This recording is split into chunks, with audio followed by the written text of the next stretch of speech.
ressenya de Memòries d'Idun.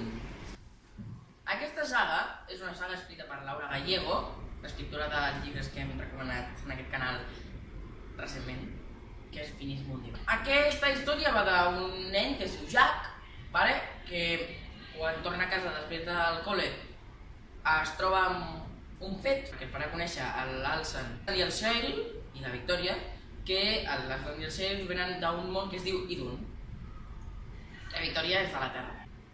Llegiu-vos-el perquè és un dels millors llibres que m'he llegit mai i no és gaire conegut. No molta gent coneix aquest llibre, tot i que per al meu gust és super guai, us el recomano 100%.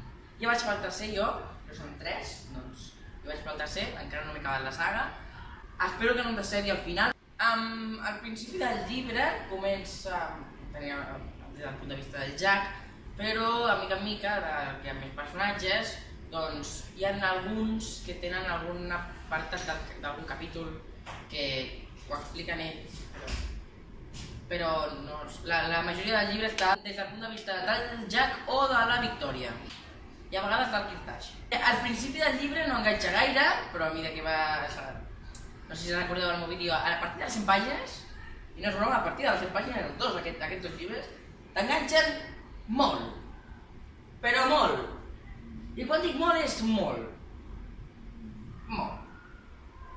Però el tercer llibre, que de moment vaig per la pàgina 40 i pico, el tercer llibre no necessites esperar fins les primeres 100 pàgines, perquè ja t'enganxa des del principi i després de llegir aquests dos. Clar, si no t'enganxen aquests dos, doncs no t'enganxen, suposo. No sé, jo m'estic llegint després de llegir-me aquest llibre, per tant no tinc ni idea del que passaria si llegís aquest llibre sense haver-me llegit aquests dos.